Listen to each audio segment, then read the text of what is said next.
Pokemon. Lots and All right. lots Beat of of the night. Pokemon stuff. Beat of the night. Oh gosh. He's Lots of already ready. Pokemon stuff dropped. So first, let's start with the really big thing. Pretty much every rumor about Pokemon Let's Go turned out to be true. It did. They It did. dropped What the rumors? they had a There were they had screenshots of Chan threads on 8chan with almost exact information. Yeah. And they released it in the best possible time on April 1st when no one would believe them. Yeah. Yep. Yeah. And so basically, if you're a nerd and you were on the internet yesterday, in fact, I saw a really good meme. It's that meme of the guy with his girlfriend, and he's like, it was Fallout at the beginning, but then he's looking at Pokemon, and then he's looking at a different Pokemon, and then a different Pokemon. Hey, the creator of that specific image is in the chat. Well, I'm not the creator technically. you were? I found it somewhere and I posted it. I wish I was a creator. I looked for any credit to it. Just some dude posted in a. I'm in a bunch of meme posting groups. That's how much of a loser I am. So, no way, man. Meme posting groups are the best. Meme posting groups are the best. So anyway, that was basically, and we are going to talk about Fallout when we get done talking about Pokemon. Don't worry. So let's just start with Pokemon Let's Go. It seems like the reaction to this is, at least in my circle of friends, it's like at best cautiously optimistic. At worst, I hate this, and I think forever. That seems at worst. This is Veronica from Willy Wonka and the Chocolate Factory. I want a goose and I want a golden egg now. I want it now. And then he goes, and she just falls down. Bad egg. She didn't get what she wanted.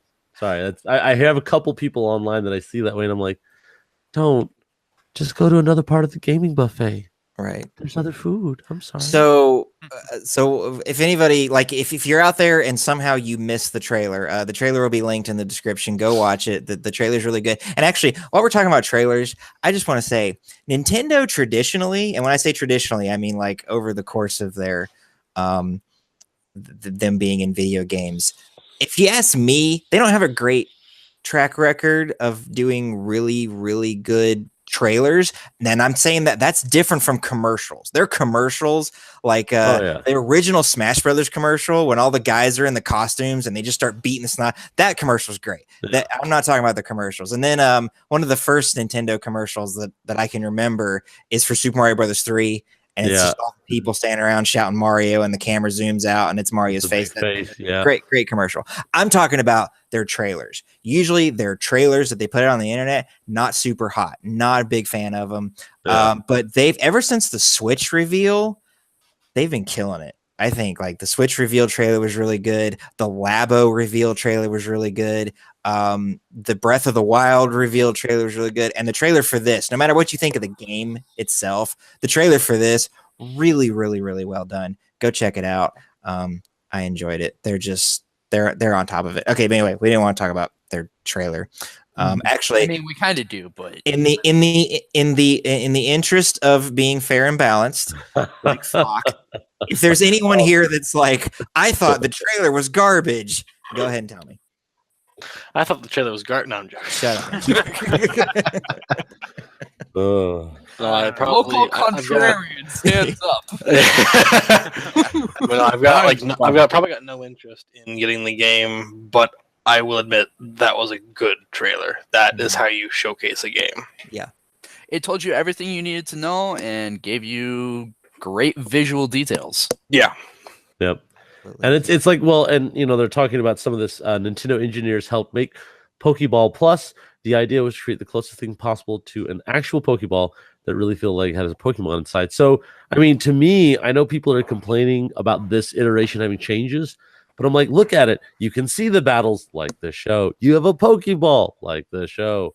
So let's get into that. Yeah, there's a lot of things that are changing with Let's Go. Moving on from the trailer into that. So the big tote for this game is the couple things. Number one, they've removed wild battles. Instead, they are implementing the catch feature from Pokemon Go. also from Pokemon Go. It's a direct tie-in to Pokemon Go. You can link your Nintendo account to your phone and transfer Pokemon into the game. You can't pull them out, from what I understand it, into Pokemon Go, but it's a great way to see your adventures with your phone from last year. I don't know who else has touched the game since, but so there's that cool feature. It still has trainer battles. There's still growth with the Pokemon. IVs are still there for those who care about the mechanical side. There's also the coolest thing, in my opinion, that they added was drop-in local co-op. Yep. Okay. And Brian touched on the next piece that goes along with this. They made a special Pokeball controller specifically for the Switch that also works with your phone for Pogo. They really thought this one out really hard. Yeah. So you have a little Pokeball that has all the inputs that you need to play the game one-handed. The game plays one-handed with the controller. So you can give your blue Joy-Con that you never touched to your friend and play with the superior red con. Well, so the one-handed thing is actually something that, and I don't know that it was on this podcast, but I know I probably talked about it on an episode of Original Gamers podcast. I know that this is not a use case that most people will find themselves in, but I used to donate blood plasma twice a week, and I would bring my 3DS and I would play role-playing games on it. And the reason why I would play, and specifically turn-based JRPGs, and the reason I would do that was it was easy because one of my hands is like this, and I can't use it to sit there and squeeze the so, ball. Right. So I've got my 3DS and I'm kind of, my hands kind of laid over the top of it so that I can move the characters around, but I'm able to play like Bravely Default with one hand. Right. And I remember saying, with the way that the Joy-Con are on the Switch, it's kind of ridiculous that I can't play I Am Setsuna with, and I mean, I can play I Am Setsuna with the Joy-Con turned like an NES controller, but I can't play it holding it in one hand. And that's kind of silly because it's a turn-based RPG. There's no reason in the world for me to have to move with my left hand and do everything else with my right hand when there's an analog stick on that half of the controller. It's silly. And so now someone pointed out to me that Disgaea 5 for Switch actually does have this feature where you can play the game with one hand. So now I really want it. I've been tempted to buy that game lately. And now I really want it badly. And so that was really nice. But so when they were like, oh, Pokemon, you'll be able to play Pokemon Let's Go with one hand, the way I was just describing, I like that. And I hope this is something that catches on, that more, and I get like it wouldn't work with everything. You couldn't, even if all that was required button wise to play Breath of the Wild was one Joy-Con. I don't see that being comfortable or practical or anybody wanting to do it. So that I get, but a JRPG or something that's, kind of menu heavy and it's kind of slow paced. There's no reason in the world for this to not just be a thing and not even just on the Switch. Like, I should be able to play a turn-based JRPG on my Xbox One, only having to use one hand. I mean, like, it's not, I get that I'm having to hold the entire controller, and it's probably going to be a little weird, but there's still no reason for it to not happen. I don't get why they just turn the right analog stick on. Just make it happen. But yeah, and the Pokeball that you were talking about, Josh, it's essentially a Joy-Con that's in the shape of a Pokeball. And I mean, it doesn't have all the buttons that a Joy-Con does. It basically has the buttons required to play Pokemon Let's Go. And it also acts as, anybody remember the Pokewalker from Gold and Silver? Yep. Yes. Yeah. It has that functionality in it. And I'm pretty sure that unlike the Wii remotes, which actually did have the ability to store a very limited amount of data in them, I don't think the Joy-Con do. So if you want the Pokewalker function, you do need to buy, which Well, I think it only Is that- interacts with that game, kind of similar to like the Pokewalker, but also similar to the Sega Dreamcast VMU, yes, where every game kind of has a little custom thing with it. And if you get it, because it showed like an outline of a Pikachu walking around the band on it or something, like you saw a color. And it lights up and makes Right. noises. Right. Yeah, that By was the one of way- the features with the Pokeball is that, like you were mentioning as the walker, it lights up with whatever a theme color for the Pokemon, and it will do the cry of the Pokemon. Oh, When you give it like a little shake. Oh, That was one of the things they showed in the trailer, which is Oh. really neat. It really ties into my next point. Patty, I'm going to let you finish your thought. I was gonna ask. So everybody here saw the trailer, right? Yes. Did No. anyone else think it was kind of weird when the lady pet the Pokeball and Yes. Pikachu was like Yes. peek, and I'm like, whoa, Yes. all right. Yeah. It was A little bit creepy. a little Look. R-rated. Yeah, Pikachu's even a my little wife older. was like, everything about this is cool, but that made me really uncomfortable. After Detective Pikachu, his attitude in life really changed. Yeah, If that, you notice how his voice got a little deeper? He was like a knockoff Bruce Willis. He went down a dark path. I didn't realize that Ryan Reynolds made it inside He did. the little thing. He did. So, It's a all true story. right, Josh, go ahead. What were you gonna lead into? So, with these changes with the series, there's a lot of mixed emotions. Some of the core battle mechanics being removed, certain stats being changed fundamentally. A lot of people are looking at this game and realize that this is not a mainline Pokemon game. If you were built for breeding, if you were built for resetting your 3DS 375 times to get the perfect nature and all that stuff, this is not the game for you. That game is going to come out next year, so don't worry. A lot of people, though, were concerned because many hardline Pokemon fans, and when I say hardline, I mean they're going off to the Pokemon World Championships for video games and card game, etc. at all. A lot of these people are really turned off by this game because it's missing a lot of the core functionality that made Pokemon Pokemon. And that's fine. There's another crowd of people coming into this saying, oh my gosh, this is adorable. This is easy to play.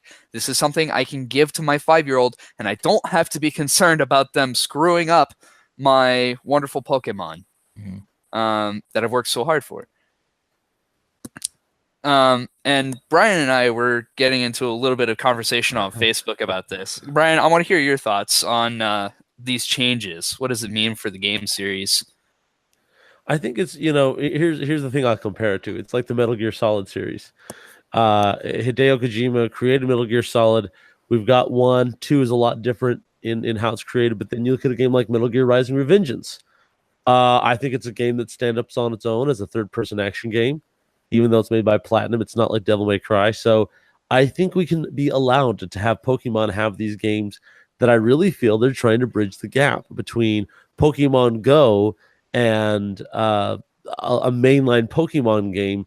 But again, your average Joe who plays Pokemon Go, they're not going to be into the kind of stuff you're talking about, like shiny and resetting 375 times. So I think this is kind of like, this is the easy drug for kids if you want to get into Pokemon, and then we get into hard stuff in 2019. So this is the real good stuff in 2019. Get your HMs up now. I think that's what they're trying to do. Go ahead, Ned, the closet gonna say- Pokemon fan. I always forget. I'm sorry. It's all right. No. So I was watching some videos, some analysis on the reveal trailer, and one of the ones that I really liked was the one from Loxton and Noggin, where they talked about this is how you properly segment a player base. Now, as a general rule, I'm against the idea of segmenting your player base. It's generally a bad idea for most games. Just But ask this- Titanfall 1. Oh, Mm. wow. Wow, you really had to cut him deep like that. They tried with the second one too, and it I'm was good. maybe a And little. it didn't get sore about it. popular. A little sad. That was exactly the example I was about to go to. Oh, But All right. Anyway, Elaborate on that. cut me deep. so yeah, Titanfall 1 had the problem where once the DLC for it started coming out, all the people who had the DLC couldn't play with the people who didn't. Yeah. Mhm. A DLC should not divide your player base at all. Yep. Mario Kart 8 Wii U had that problem too. It True, wasn't yeah. as big of a problem because like every time I ran into someone who was like, "Oh, I don't have the DLC," I was like, "It's $12. I will buy it for you. Come on." But yeah, with Titanfall, it was, I don't know, maybe 30 or 40 bucks for all that DLC, and so that's a problem. But I think this is the proper way that if you're going to segment a player base, this is the way to do it, because this is the casual game intended to, or maybe let me rephrase that. Pokemon Go is the casual game. Hmm. This is the semi-casual game meant to give people who already enjoy Pokemon maybe something more relaxing to do between the mainline games, but also a way for people who either came into Pokemon Go as their first Pokemon experience, or who maybe were Gen 1ers, like me. Master Yes. Gen 1. Mhm. Because Gen 1 best gen. Amen. I just like the interactive. I think this will make things a little more interactive, because when you see somebody with that little Pokeball, or you see somebody doing an action, hopefully it'll be a little more social with people playing the game like it was with Pokemon Go. But man, remember Pokemon Go first came out and you go outside, you're like, "Oh, where you guys? Oh, it's over there. Let's get this." Like those first few weeks, Yep. man. Let's talk I'll about never get those back. let's talk about what this has done for local economies. Like it Oh, oh yeah. my god. Pokemon Go was the closest we got to world peace. Swear to God. Yeah, he's not Jeez. wrong. It's not my original comment, but man, whoever said that was right. So, about, and Ned was, and I'm sure, well, actually, Ned, I'll let you, because it seemed like you weren't quite finished. So I'll let you go, Well- and then I'll tack on what I wanted to say. So when I mean this is the proper way to segment the player base, is it provides like what you all were saying earlier, it provides a bridge for casual players to get more into the main series, but it also provides a way for people who are big into the mainline series, a way to introduce their loved ones who they want to introduce to the series, a simplified way to do so. Mhm. Yeah, with that drop-in co-op, you can just hand it over and say, as they come in the room, "Are you playing those darn Pokemons again?" "Yeah, come play with me." Yeah. "What?" Here, you push buttons and they do things. Mhm. And This is the darndest thing. I just happen to think, since they can play it with only one hand, I mean, I know, like, for us who are gamers, it's like playing a game with two hands doesn't sound that complicated, but you have eliminated one piece of the steps. You would not believe the mental disconnect between this stick and this stick. Yep. Oh, I believe it. Absolutely. So when I wanted to introduce my son to Pokemon, it happened to be around the time that Nintendo put Red, Blue, and Yellow on Virtual Console on 3DS. And so I was like, well, okay, they're like $15. I'll get Yellow for my son because I'm going to get Blue, and I actually got my wife Red, so we have all three of them. And if he doesn't like it, I'm only out $15 versus going and spending $40 on one of the 3DS games.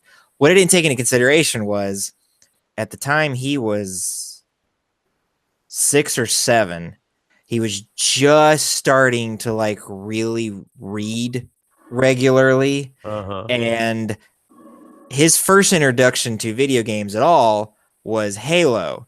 So he goes from Halo to whatever this 8-bit nonsense is over here that he's just like, what am I even staring at? And he didn't get into it. Now he likes Pokemon Go, so I know he likes the franchise. Sure. He just didn't pick up on the mainline game. So this will be a really good way for me to be like, hey, come over here and play this game with me. Maybe he'll get more into it. Also, on that note, I have been playing the game since the originals on Game Boy. I'm a Gen 1er, and I agree with Ned. Gen 1's the best gen. As I've gotten older and just in general have less time to pour into certain games, have found that the time sink required for the mainline Pokemon games is not something that I have a lot of time for. Like, I have Pokemon Moon. I beat the first trial, and not because I disliked the game, just because other things came up. I haven't played it past then.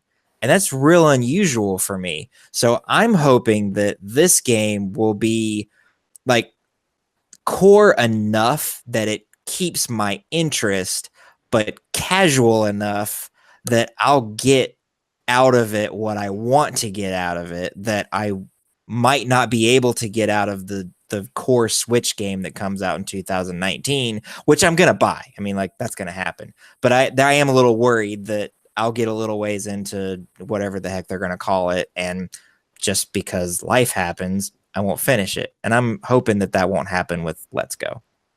Yeah, for me personally, I'm not gonna pick up this game. I'll play with friends who have it. Yeah, you know I'll be down. But Pokemon has been a bit more of an emotional attachment thing. And this is a flaw of mine.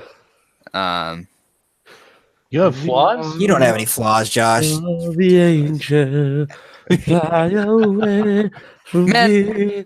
You don't know how It's bad I felt dark. when that hotel poor room. little Flareon got released from Twitch Plays Pokemon. That was really upsetting for me. Like, Wow. a little part of me was like, no. Oh, Like, laughing man. at his pain. Have you ever loved a pet? Have you ever loved a pet? Oh, Well, God. yeah.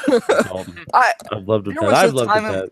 There was a time in my life where we couldn't have pets in my house just because we couldn't afford them. We could afford games at Christmas once a year, but and so I named a lot of my Pokemon. I had specific themes for them. Some of them were like super frilly. Some of them were muscle type bodybuilders. Like, I had them with body slam, seismic toss, all the different fighting moves. So what you're saying is you used Pokemon as a coping mechanism for your childhood abuse.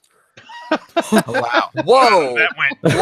Whoa! Okay, Wow. we're on this Wow. getting psychological Games. before we went live. Pretty sure that was brought up. That was no. He's got This good is parents. Jack. Actually. I know his parents actually. Yeah, you know my parents. Oh my gosh! You come into my house and disrespect me Sorry. on the day of my podcast. Sorry. This is rough. This is where I put up the technical difficulties thing. Family therapy. Like, This is where Smoopy went back to his home planet. it'd be really But, funny if I did put up the technical difficulties thing, and then when we come back, Josh isn't here. I was like, what happened? The Fallout Please Stand By screen. It would not be the first time that I walked all the way to the back of the room to scream and come back. Which, I can't speaking even of Fallout, remember. would you like to introduce the next section here about? Are we done with Pokemon or do we, No, well, we got one we more. got thing one to more? talk about. Okay. We got one more. What I will be playing instead of Let's Go, probably, more than likely, as soon as it hits mobile, is I am going to be playing Pokemon Quest. There were 2 games dropped on this whole PR blast, and it was wild. For those of you that may have missed it, because Let's Go has taken over the spotlight, Pokemon Quest is a Switch free-to-play game, and will also be coming to Android and iOS later in June. And essentially, from the gist I got of it, it is a form of gacha game where you collect Pokemon and you sort of like mystery dungeon. You run through worlds, you beat up other wild Pokemon.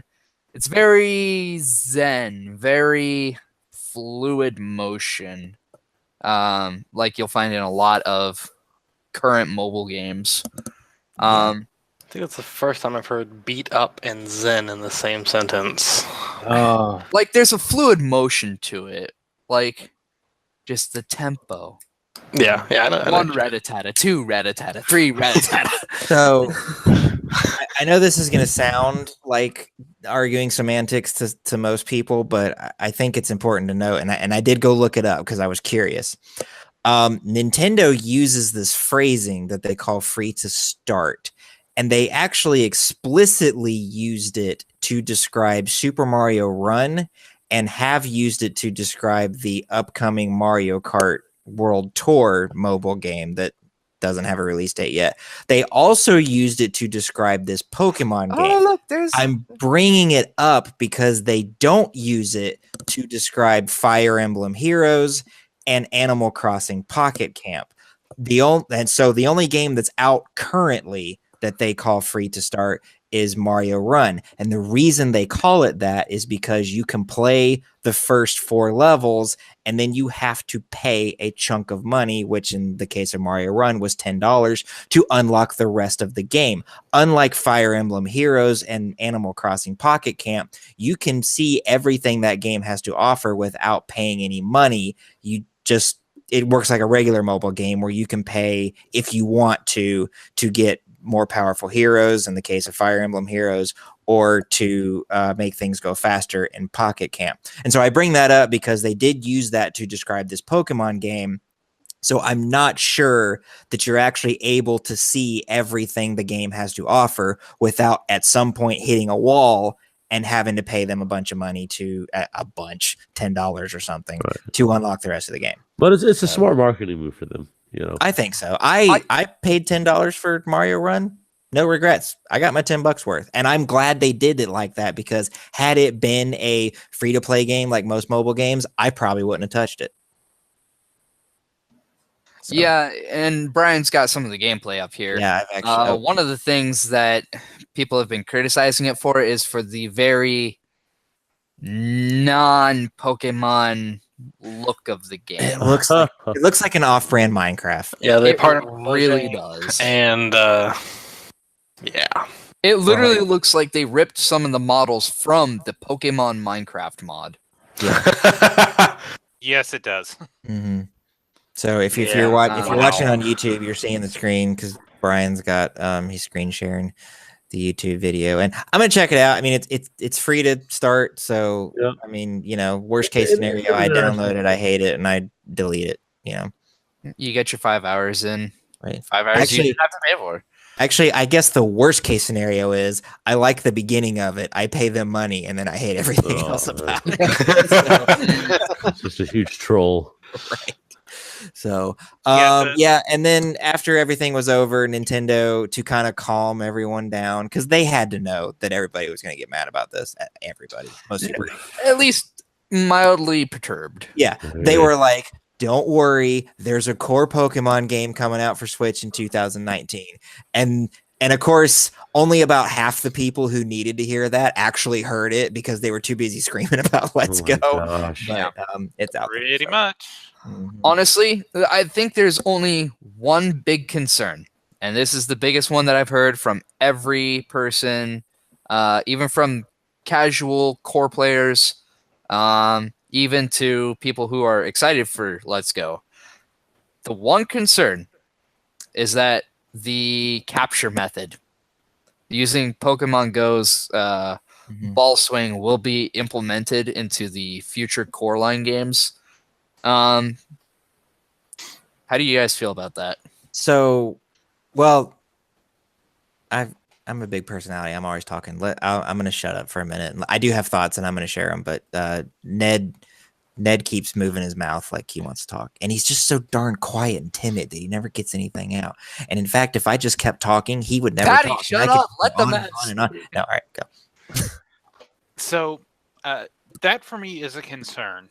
The bigger concern I actually have is how are they going to deal with, since we're not having wild battles, how are they going to deal with Pokemon evolution? Because if they do it the way Pokemon Go did, yeah, no thank you. Mm-hmm. With pitching them to the candy machine. Yeah. Just gonna put them in the grinder. Oh, Yeah. Oh look, it's my 37th Pidgey. To the candy machine you go. If I would only be okay with that if they implemented some way to micromanage that, more of an automatic system, or if you told it, every time you have a duplicate, just automatically put it through the grinder. Like make the Pokemon candy sausages for me, Nintendo. Don't make me do that. Don't make me do that. Pokemon sausage. That's I want Pidgey. Ooh, delicious. No, there's a little bit of spice in there. I'm pretty sure that's Charmander. Ooh. I want a Nintendo Labo Pokemon grinding machine. Yeah. Oh no, Patty, no! Oh. You can actually custom program that, and that Oh, makes That's me true. really I can upset. make it. That's it. You can do it. Do it. All right. Make it So- sound like a Jack in the Box when you crank the handle too. Ooh. And there's sound of bone being crunched.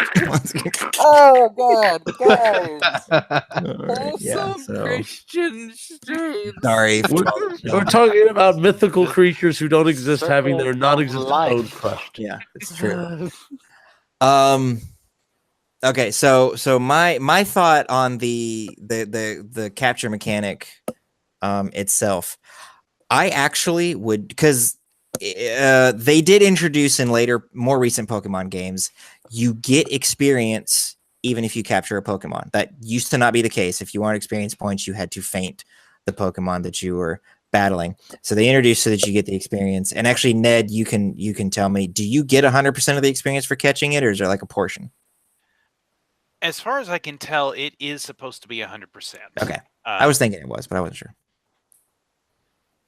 I know that's true for X and Y and onward. I don't know if that was true in Gen 4 and 5. Okay. So if they wanted to throw in the capture mechanic of you just show up and throw a Pokeball at the Pokemon in the mainline games, as long as it was done because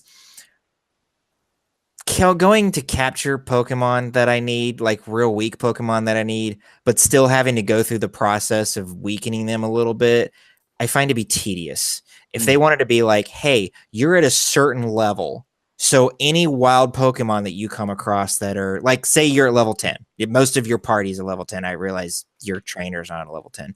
Most of your party's at level 10. So if any wild Pokemon that you come across that are level, 6 and below, you can just throw a Pokeball at it and catch it. I'm totally okay with that.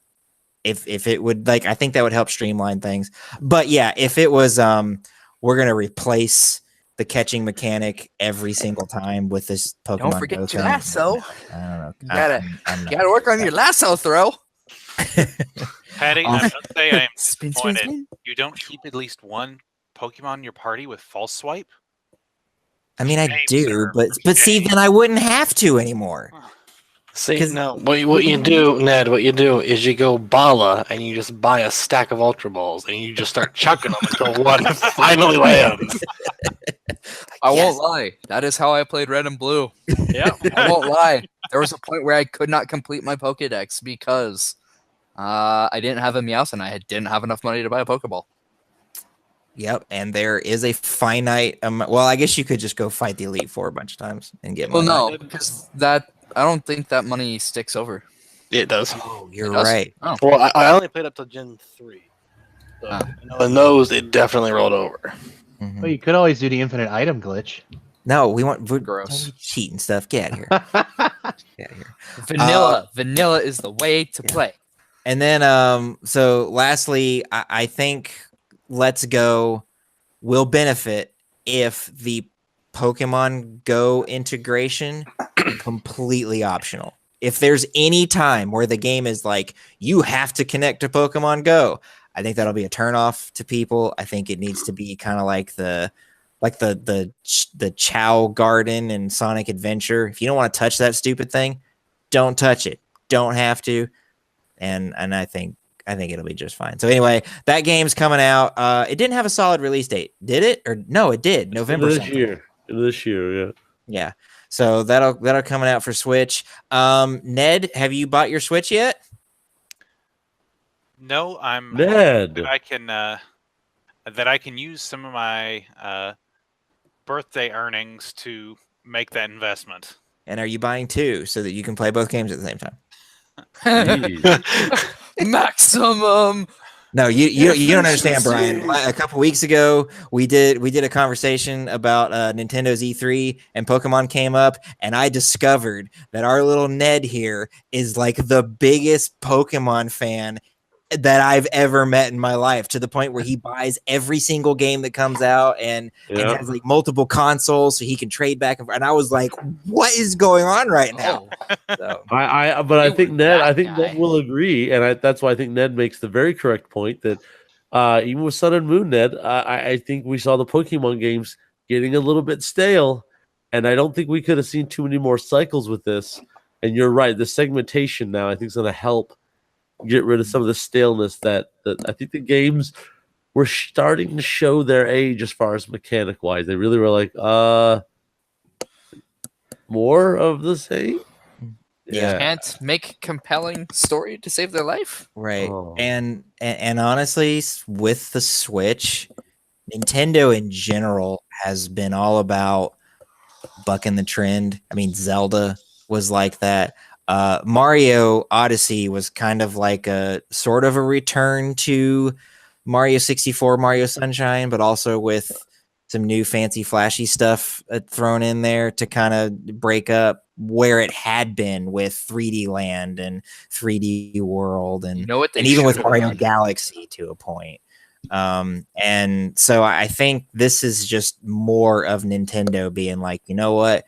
There is some validity to the argument that every time a new console we put one out, there's just a whole bunch of Mario and Zelda on it, and it's all kind of the same, and we need to shake things up. And I think this is a symptom of that. Josh, you're like chomping at the bit. Yes, a great shakeup would have been a version or remake of the Coliseum games from the GameCube. That would have been interesting. We haven't seen one of those in a while, I don't think. It's been literally 15 years, I think. Last one was GameCube. Because, yeah, the Pokemon Coliseum games was how you do a Pokemon story dark. Yeah, see, and that's where Nintendo knows how to revitalize franchises like Disney wish it could revitalize Star Wars. It just is like, hey, this is how you do it. New Mario game. Wow, it's amazing. That's great. And then Disney's like, hey, here's Solo. Okay. Well, anyway, moving on, ladies and gentlemen, to the next topic. So when's that new Marvel movie coming out?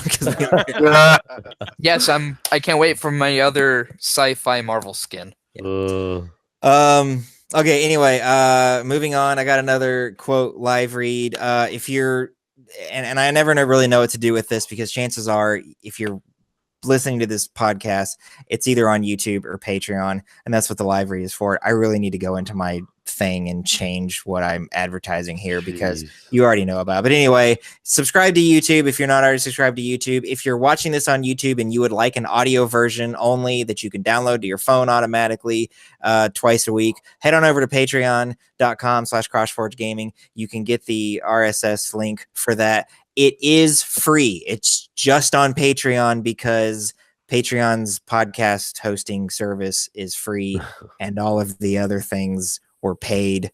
So you don't have to donate to us on Patreon if you want to listen to the podcast. But of course, we're not going to argue with you if you decide to do it anyway. All right.